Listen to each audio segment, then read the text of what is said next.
आऊज़ुबिल्लाहिमिनश्शैतानिर्रजीम बिस्मिल्लाहिर्रहमानिर्रहीम।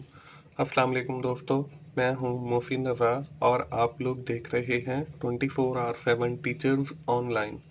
दोस्तों, हमारी बिजनेस फाइनेंस की क्लास चल रही है और आज उस सीरीज का हमारा 5वां लेक्चर है। दोस्तों, मुझे पूरी उम्मीद है कि आप लोगों को इंशाल्लाह बिजनेस फाइनेंस की समझ आ रही होगी और इंशाल्लाह आप इस कोर्स से भी ज़रूर लुत्फ़अंदोज़ हो रहे होंगे। दोस्तों, आज की क्लास का जो हमारा टॉपिक है वो है balance sheet model and balance sheet analysis. कि हम आज की क्लास में बैलेंस शीट मॉडल के हवाले से बात करेंगे और देखेंगे कि हम कैसे बैलेंस शीट को एनालाइज करते हैं। दोस्तों, आज की क्लास शुरू करने से पहले हम देख लेते हैं कि हमने अपनी पिछली क्लास के अंदर क्या चीज़ें कवर अप की थी। दोस्तों, पिछली क्लास के अंदर हम लोगों ने अपनी बात शुरू की थी फाइनेंशियल मार्केट के हवाले से कि फाइनेंशियल मार्केट बेसिकली होती क्या है और उसके साथ हमने उसकी दो जो मेजर अकसाम है जिनमें प्राइमरी मार्केट और सेकेंडरी मार्केट है उनको देखा।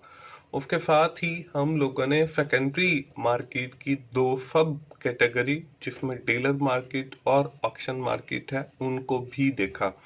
ना सिर्फ हमने इनकी डेफिनेशंस को देखा बल्कि ये भी समझने की कोशिश की कि इन मार्केट्स के अंदर आपस में फर्क क्या होते हैं, क्या क्या डिफरेंसेस होते हैं, उसको भी विद इन डिटेल मैंने आप लोगों के साथ शेयर किया। यहाँ तक तो थी हमारी पिछली क्लास। दोस्तों, आज की क्लास के अंदर हम लोग बात करने वाले हैं बैलेंस शीट के हवाले से। हम ये देखेंगे कि बैलेंस शीट बेसिकली होती क्या है और किस कोई भी कंपनी बैलेंस शीट क्यों बनाती है। उसके साथ ही हम लोग ये भी देखेंगे कि बैलेंस शीट मॉडल किसी भी फर्म का क्या होता है। उसके साथ हम ये भी देखेंगे कि एक कंपनी कैसे बैलेंस शीट तैयार करती है। उसके साथ ही हम बैलेंस शीट एनालिसिस भी देखेंगे कि when the financial manager take the decision, वो जब फैसला करने लगता है तो वो बैलेंस शीट को देखता है और उसके अंदर वो कौन कौन सी चीजें देखता है, कैसे वो बैलेंस शीट को एनालाइज करता है। ये सारे जो टॉपिक हैं हम आज की क्लास में कवर अप करने वाले हैं। तो हम अपनी आज की क्लास का जो पहला टॉपिक है जिसमें बैलेंस शीट है उसको देखते हैं कि बैलेंस शीट होती क्या है। Balance sheet is a snapshot. Balance sheet जो है वो एक स्नैपशॉट, एक तस्वीरी शक्ल होती है दैट रिप्रेजेंट, जो रिप्रेजेंट करती है द फाइनेंशियल पोजीशन, किसी भी कंपनी की फाइनेंशियल पोजीशन को ऑफ द कंपनी की। बैलेंस शीट जो है वो एक तस्वीरी शक्ल फराहम करती है, एक स्नैपशॉट है किसी भी कंपनी की फाइनेंशियल पोजीशन को बयान करने के लिए कि व्हाट द बिजनेस ओज, के उस बिजनेस की लाइबिलिटीज क्या हैं, कौन कौन सी उसकी अदायगियां हैं, and what the business owns, और उस बिजनेस के असाफाजात कितने हैं जो उसकी मलकियत है। मीन्स टू से कि how many assets business have, कि कंपनी के एसेट्स कितने हैं, and how many liabilities business have, और उस कंपनी की जिम्मेदारियां कौन कौन सी हैं। ये हमें बैलेंस शीट जो है वो बताती है। तो बैलेंस शीट जो है वो बेसिकली हमारी फाइनेंशियल पोजीशन बताती है कि कंपनी के असाफाजात कितने हैं और कंपनी की जिम्मेदारियां कितनी हैं। इसके बाद बात आ जाती है जी बैलेंस शीट के मॉडल की। बैलेंस शीट का मॉडल जो है हम पिछले दूसरे या तीसरे लेक्चर के अंदर भी हम लोगों ने देखा था when we are talking about the net working capital, जब हम नेट वर्किंग कैपिटल की बात कर रहे थे। तो यहाँ पे बैलेंस शीट का जो मॉडल है वो आप लोगों को स्क्रीन के ऊपर नजर आ रहा है। एक साइड के ऊपर आपकी करंट एसेट्स हैं, फिक्स्ड एसेट्स हैं, टेंजिबल एसेट्स हैं और इनटेंजिबल एसेट्स हैं। मतलब आपकी जो लेफ्ट हैंड साइड है वो एसेट्स को रिप्रेजेंट कर रही है, on the other hand the right hand side the represent the liabilities, वो आपकी लाइबिलिटीज को रिप्रेजेंट कर रही है। उसमें भी वैसे ही है कि आपकी करंट लाइबिलिटीज हैं, लॉन्ग टर्म लाइबिलिटीज हैं और शेयर होल्डर इक्विटी है। और the difference between the current assets and the current liabilities is known as the working capital. और वर्किंग कैपिटल के बारे में हमने डिटेल में बात की थी कि ये वर्किंग कैपिटल जो है वो कंपनीज मेंटेन करती हैं to fulfil their day to day expenses. अपने जो उनके डे टू डे एक्सपेंसेस होते हैं उनको मीट करने के लिए नेट वर्किंग कैपिटल की जरूरत होती है।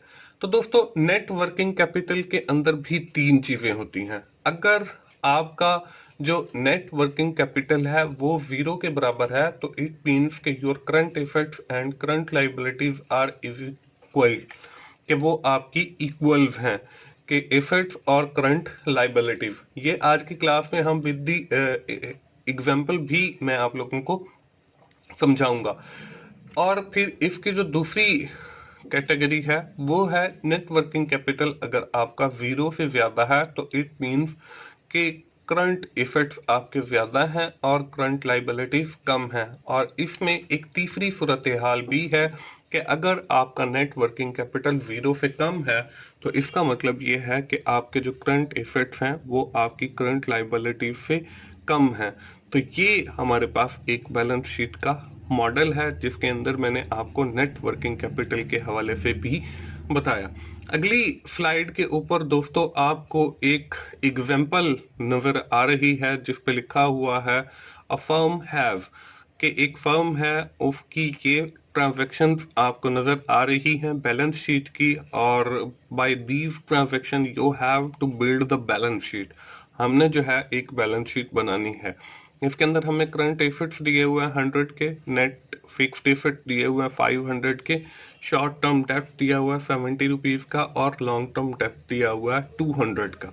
अब इसकी मदद से हम बैलेंस शीट कैसे बनाएंगे?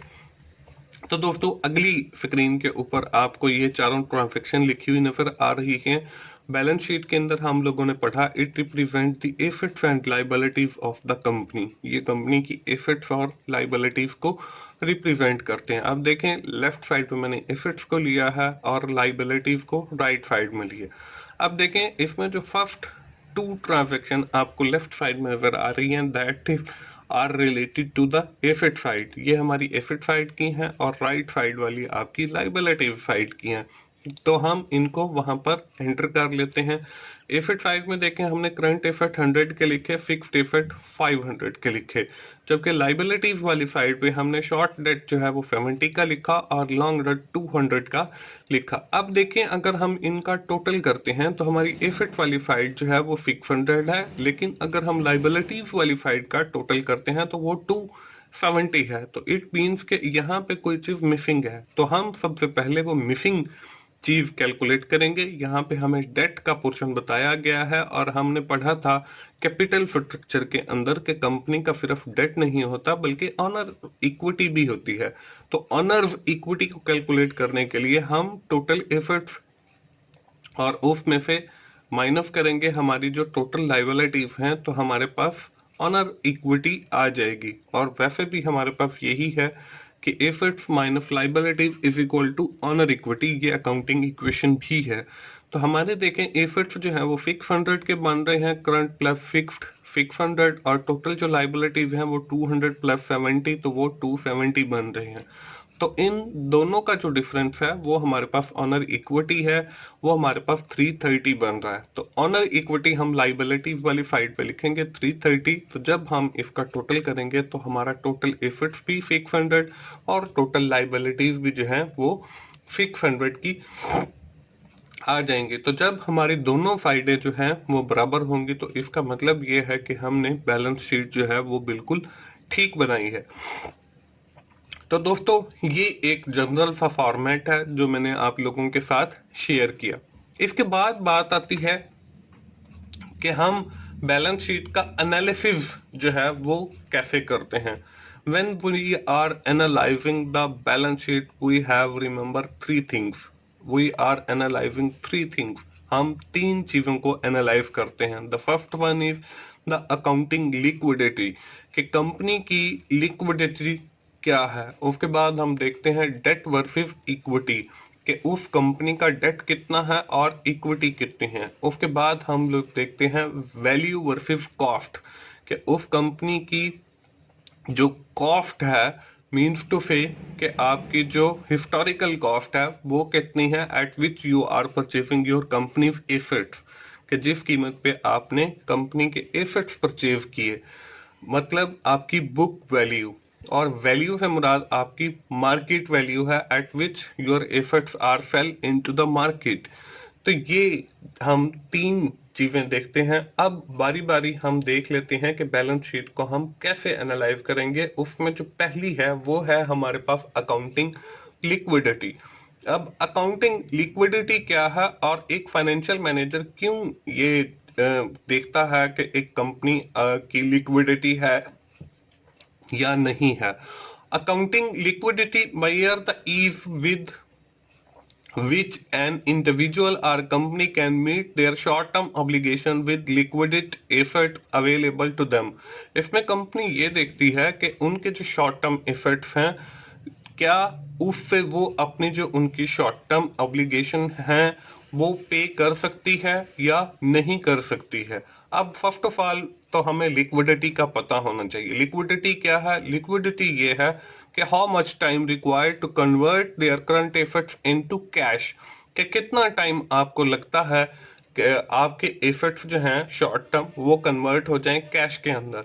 फॉर एग्जाम्पल हमने जो आज एग्जाम्पल की है, हम वही बैलेंस शीट यहाँ पर देख लेते हैं। इसमें देखें हमारे जो करंट एसेट्स हैं वो 100 के हैं। अब करंट एसेट्स के अंदर हमारे पास कैश भी आता है, हमारे पास इन्वेंट्री भी आती है, और लिक्विडिटी देखने के लिए हम ये देखते हैं कि कितना टाइम इनको लगेगा कन्वर्ट करने में कैश में, जिससे हम अपने शॉर्ट टर्म ऑब्लिगेशंस पे कर सकें। अब देखें करंट एसेट्स जो हैं वो 100 के हैं। इट मींस कि हमारे ये 100 के हैं। और अब हम अपनी शॉर्ट टर्म ऑब्लिगेशंस को देखेंगे। अब करंट एसेट्स आपके ऐसे एसेट्स हैं जो आपके जल्दी से कैश के अंदर कन्वर्ट हो जाते हैं। नॉर्मली इसमें जो पीरियड लिया जाता है वो 1 साल से कम का लिया जाता है। तो आपके करंट एसेट 100 के हैं और जो आपकी शॉर्ट टर्म ऑब्लिगेशन है या शॉर्ट टर्म जो डेट है वो 70 है। इट मींस कि आपके पास जो एसेट्स हैं वो 100 के हैं। इसका मतलब ये है कि आपकी कंपनी जो है वो लिक्विडेट है, वो अपनी जो शॉर्ट टर्म ऑब्लिगेशन है वो पे कर सकती है फ्रॉम द करंट एसेट्स।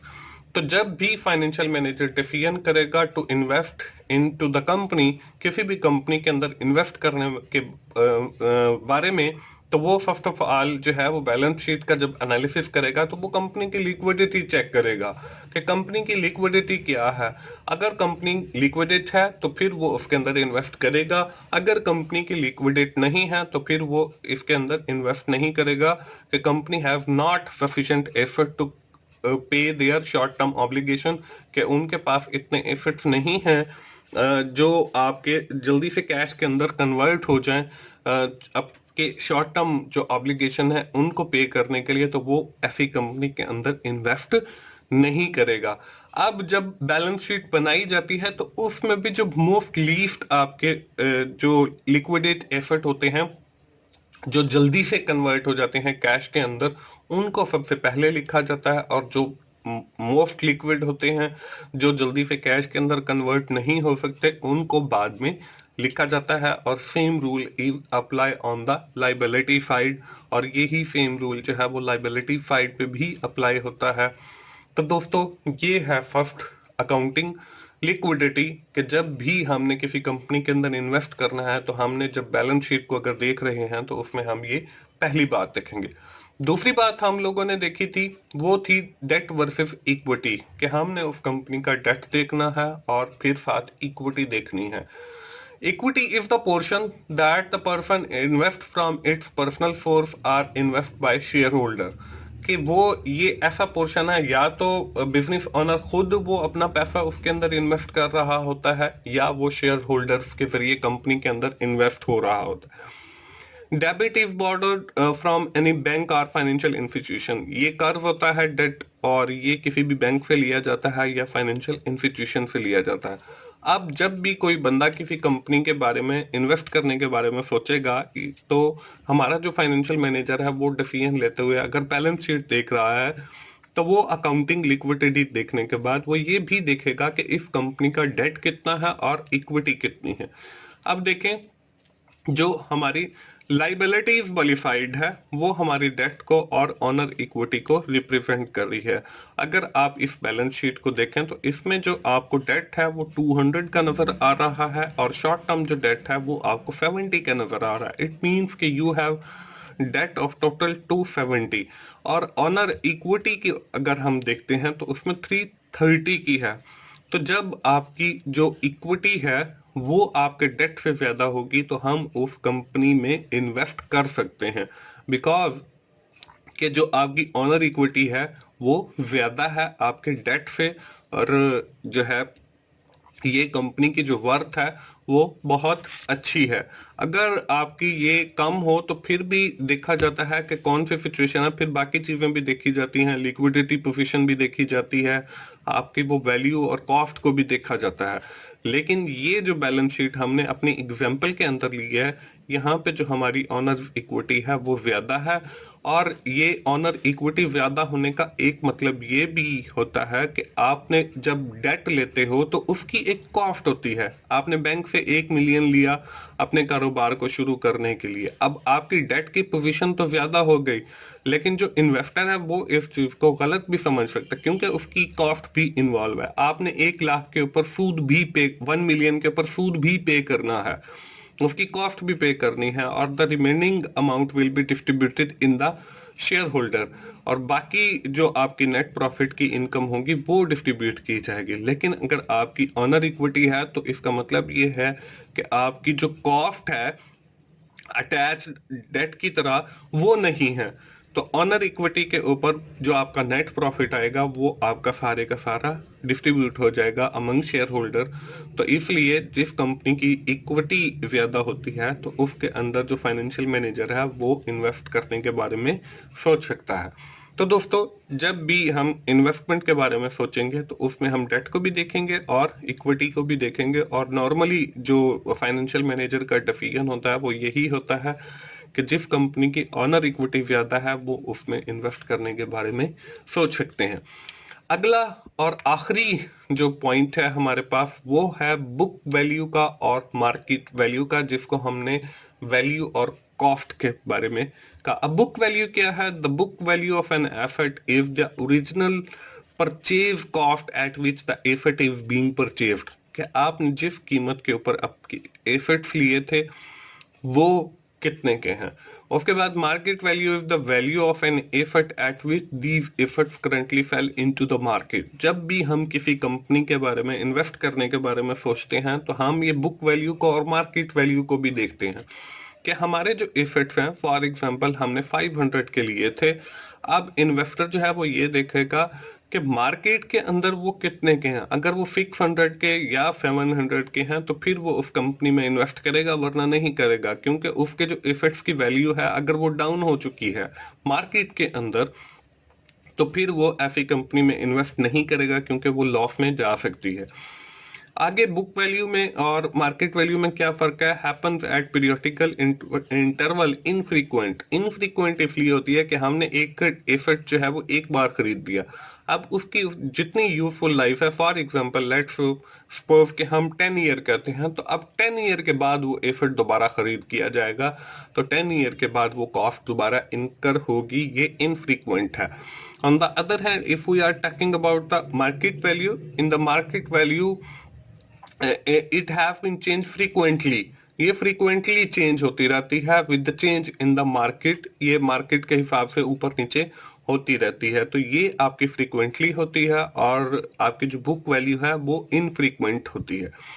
आखिर के अंदर आपको दिया गया cost, historical cost, purchase price और आपकी बुक वैल्यू, ये सारे नाम हैं आपकी बुक वैल्यू के। लेकिन जो मार्केट वैल्यू है इसका कोई और नाम नहीं है। तो ये बेसिक डिफरेंस है बुक वैल्यू के अंदर और मार्केट वैल्यू के अंदर। और जब भी हम बैलेंस शीट को एनालाइज करेंगे तो हम बुक वैल्यू भी देखेंगे और साथ मार्केट वैल्यू भी देखेंगे, और फिर ये देखने के बाद हम उस कंपनी के बारे में इन्वेस्ट करने के बारे में सोचेंगे। तो दोस्तों ये थी हमारी आज की क्लास। आज की क्लास खत्म करने से पहले एक एक्सरसाइज आप लोगों को मैं दूंगा जिससे मुझे पता चल सके कि आप लोगों को बिजनेस फाइनेंस की समझ आ रही है। एक्सरसाइज जो है वो बिल्कुल सिंपल है। एबीसी फर्म है, उसके करंट एसेट 250 के हैं, नेट फिक्स्ड एसेट जो है वो 950 के हैं, शॉर्ट टर्म जो डेट है वो 300 का है और लॉन्ग टर्म डेट जो है वो 450 का है। You are required to prepare the balance sheet of that company. आपने इस कंपनी की बैलेंस शीट बतानी है और साथ ही आपने उसको एनालाइज करके बताना है कि कंपनी हैव लिक्विडेट और नॉट, कि कंपनी जो है वो लिक्विडेट है या नहीं है। ये दो चीजें आपने बतानी है। आप जल्दी से अपनी नोटबुक ओपन कीजिए, इस एक्सरसाइज को राइट डाउन कीजिए और इससे बैलेंस शीट बनाएं और साथ ये देखें कि आपकी कंपनी जो है वो लिक्विडेट है या नहीं है, और अगली क्लास में आके आप मुझे बताएं। तो दोस्तों, ये थी हमारी आज की क्लास और हम इसको यहीं पे वाइंड अप करेंगे और जल्दी से समराइज कर लेते हैं कि आज की क्लास के अंदर हम लोगों ने क्या किया है। दोस्तों, आज की क्लास के अंदर हम लोगों ने बैलेंस शीट के बारे में पढ़ा है। उसके साथ ही मैंने आपको बैलेंस शीट का मॉडल दिखाया। उसके साथ ही हम लोगों ने उसके एनालिसिस की बात की। उसके एनालिसिस में हम लोगों ने देखा कि हम जो है लिक्विडिटी एनालिसिस करते हैं, उसकी डेट इक्विटी का एनालिसिस करते हैं और मार्केट वैल्यू का और बुक वैल्यू का एनालिसिस करते हैं और फिर डिसाइड करते हैं कि हमने इस फर्म के अंदर इन्वेस्ट करना है या नहीं करना है। और आखिर में आपको बिल्डिंग बैलेंस शीट के हवाले से मैंने एक एक्सरसाइज दी। मुझे उम्मीद है कि आप लोग ज़रूर ये अगले लेक्चर में सॉल्व करके आएंगे। दोस्तों, अगर आपको मेरी वीडियोस अच्छी लग रही हैं बिजनेस फाइनेंस के हवाले से, तो आप उन्हें लाइक कीजिए, अपने दोस्तों के साथ शेयर कीजिए और कमेंट्स की सूरत में अपना फीडबैक दीजिए ताकि मैं और अच्छी वीडियोस आप लोगों के लिए बना सकूं। और मेरा चैनल 24/7 टीचर्स ऑनलाइन सब्सक्राइब कीजिए ताकि मेरी हर आने वाली वीडियो या लेक्चर आप लोगों तक पहुंच सके और आप उससे सीख सकें। दोस्तों, मिलते हैं अगली बिजनेस फाइनेंस की क्लास में। उस वक्त तक के लिए मोहसिन भाई को इजाज़त दीजिए। थैंक यू वेरी मच दोस्तों। अल्लाह हाफिज़।